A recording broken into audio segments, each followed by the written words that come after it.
threat daw ni Vice President. Binata man yun. Oh, pambata lang daw yung mga kababayan yung threat ni Sara na ano, kung mamamatay siya, ipapapatay din daw niya si Ngagngag, si Tamba at si Lisa. Otro rin itong PSG patay nila. Siyempre pag... Sabi ni PRRD, parang bata lang yun. Usapang bata lang daw mga kababayan. Tapos ang nakakatawa pa dyan, pinatulan. PSG. Ganong init ng... Sino ba naman hindi mag-init ng ulo? Alam mo si Inday. Pero si Inday siguro may sabi sa kanya, Inom. Wow, naka-Starbucks. So, who is Vice Mayor? You or Inday? Paso si PRRD. ano? Sinong mas isog sa inyo? Sino daw mas matapang? Hindi ko isog yung Inday o si yung PRRD? movement ang isog. May isog. Isog yun. Isa pa ka Ako ba is retired na matapang? ako, sabi ko, wala na ako. So, si Inday, Bakit ka nagtatanong kung sinong matapang? Ako, I have full faith kay Inday. Kaya niya yan. Kaya ni Inday yan. Anak ko yan kilala ko.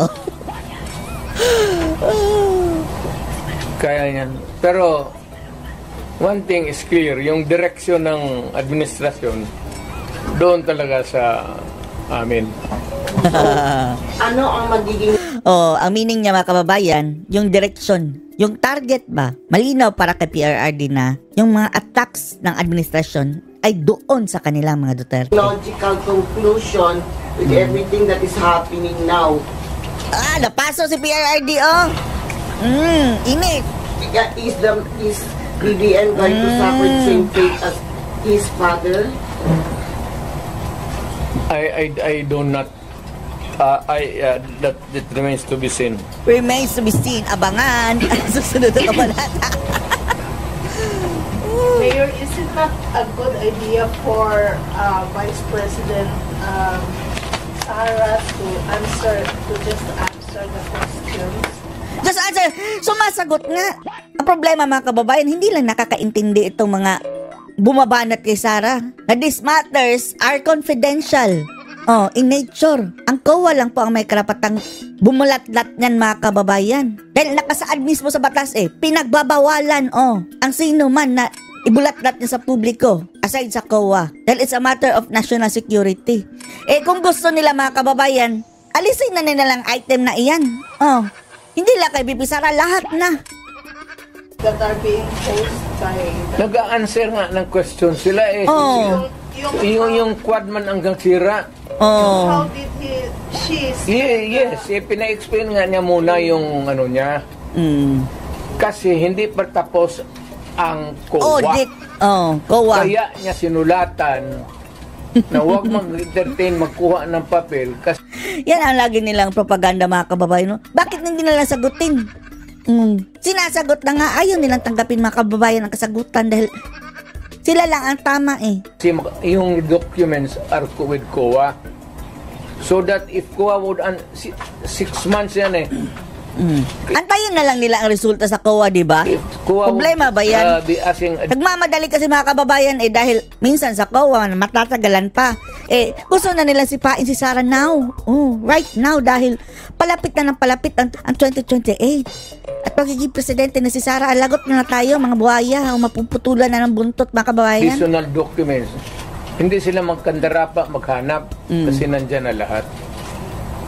Iniimbestiga na nga Eventually, mag-testify yan siya.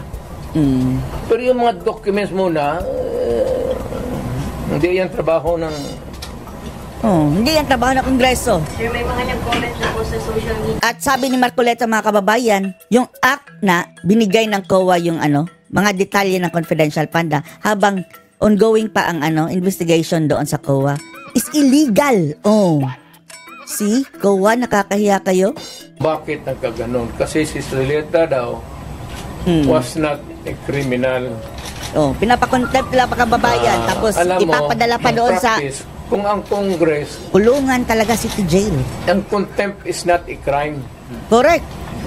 Yung contempt is just a measure for the orderly conduct of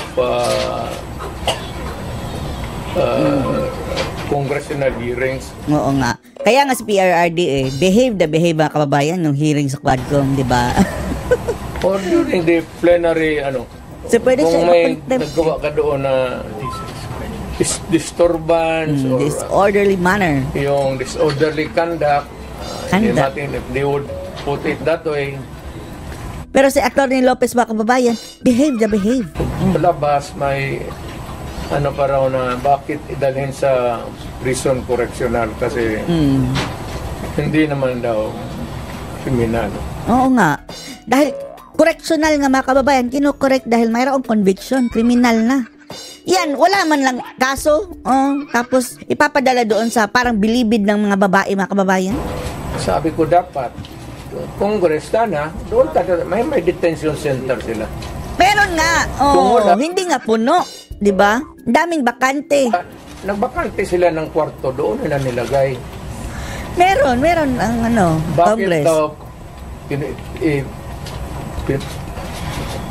Tapos ngayon, sila pa ngayon ang nagiging hero mga kababayan. Bida-bida ang Kongreso dahil ang sabi nila, for humanitarian reason, dahil maawain kami, wag na natin idala doon sa Women's Correctional.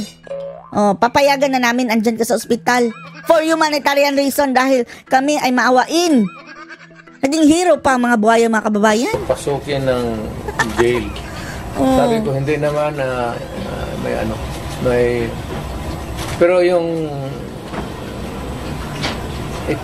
mga bagubo are IP mga kababayan. sporting wound in their hearts. Yung mga katribo ni mga kababayan, Atty. Lopez, nagdamdam.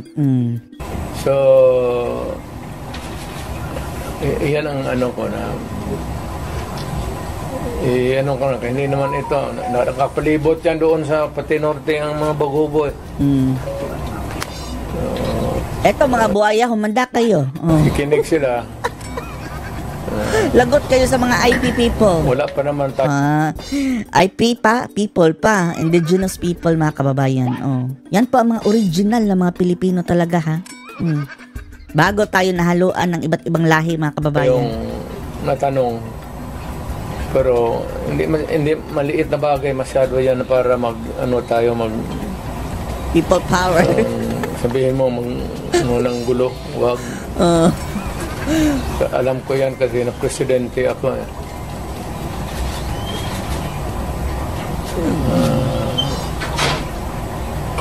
Yun lang, hindi ako magdagdag. Kasi i-reserve ko muna yung akin. Reserve Inday, ang wala bala. yun. Inday, kaya niya yan. Insignificant pa siya doon. Kasuhan man nila si Inday, di kasuhan Go! nila. Hindi pwede kasuhan ang Vice Hindi naman President. makulong yan. Hindi talaga mapakulong yan. Correct. Patayin mo yan, mag-uwi ang Davao yan. Clever. Clever si Inday mga kababayan. Wala yan. Hindi ako I'm more concerned doon sa kaso ni Zulaika. Zulaika. Dahil Kasi- nadadamay kawawa mga kababayan. She might have suffered a heart attack. Kasi yung pain sa likod pa too severe. Tapos pinigilan pa nila Ang heart attack kasi the symptom can start sa back yung pain, masakit masyado tapos nagsusuka ka. chest pain, pati na yung sa Heart kamay. attack yan. Hindi ko makain eh.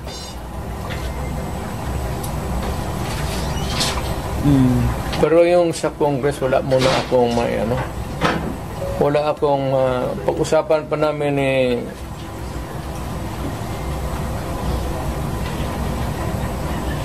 how not to How not to. pinag-usapan namin ngayon ni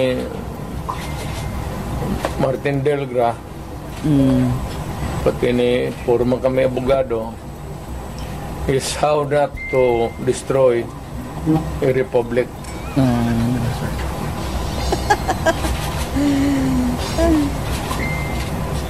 So we can entertain question pero hindi ako muna makialam doon.